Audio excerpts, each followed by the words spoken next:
ना जाए। तो तोरे बदे वहाँ मचान छनवाई हम। अरे धूप से हमके एलर्जी बना, एकदम स्किन खराब हो जाला। अरे हम जाने थे कि ते हॉलैंड से आयली। चलो काटा के क्यों सुना सुना तो सुनत तो 12 झर गल। गेहूं काटब ना करौले बानी सैया फेसियल। तो काहे न गौआ ब्यूटी पार्लर खोल लेती है।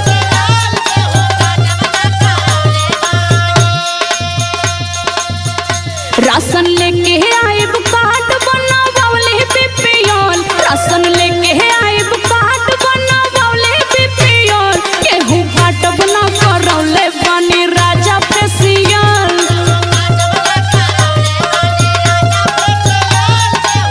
यही से ना दिक्कत बा, अब मजबूरी समझते नहीं बड़ा। तू केहर फेशियल करैले ही लगत तोखे मुस्कनवा ब्यूटी पार्लर वाली फसैले है, वह लूटत है। अरे वो दिखेला थोड़ो ना, निखार आवेला न बस। अरे वो तो तू ऐसा है, अगर गोर रहती तो फूक देती घरवा।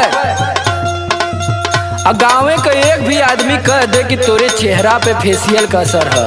अरे 3-4 दिन बाद ना असर होला, अभी तो कल ये करा के नहीं सुना बा। रह तू गोरे अच्छा चुनारो तक करा तू, रह तू गोरे अच्छा चुनारो तक। अभी है कहबा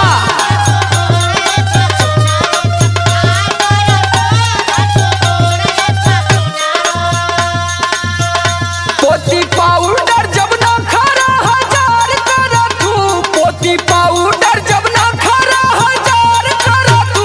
रा तू गोरे अच्छा चुनारो तक करा तू, रा तू।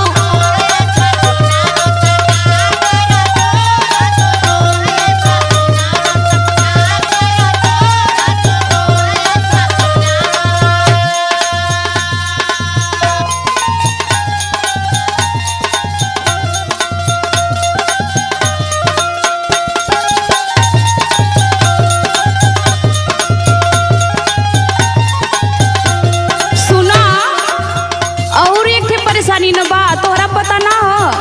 बोल बोल बोल, तोर कोनो परेशानी हमसे छूटल है? सुना सुनबा तब ना, काहे ना छुपल बा। सुनाओ सुनाओ। जइबो ना खेत में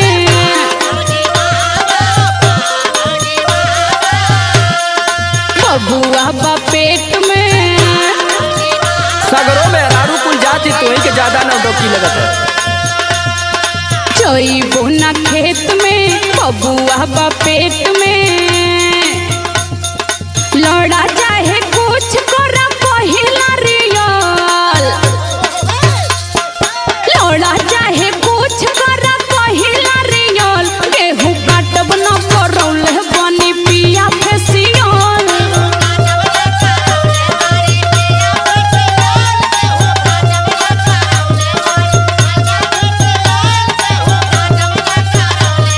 बहुत महंगा है, शहनाज का है, सोच लिहा।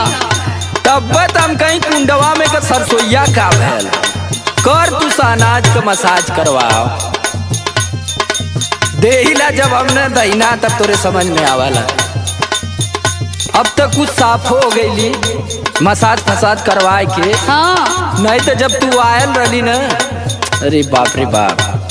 और तू जबले हंसत ना रही ना, तबले हम देखी ना पाई कि कहाँ है। अरे तो जब आवे करा तबे 2 दिन पहले में करौले रहली ना। अरे सुन तू कैसे रहली। बतावा। आइल रहली कौआ, ढेर मत बोला। मारत बाड़ू भौआ। आइल रहलू कौआ, मारत बाड़ू भौआ। सुना समार या लोक से तू आप लड़ा तू, समार या लोक से तू आप लड़ा तू। रातू गोरा अच्छा चुनारो तक करा तू, रातू।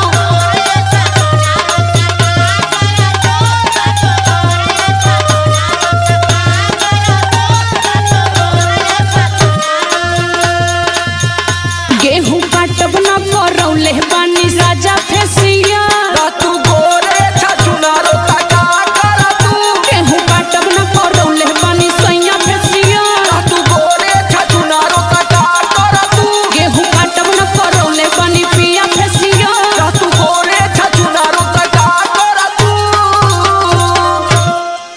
अरे तावा के तनु मजाई, स्टीले का थरिया थोड़ी हो जाई।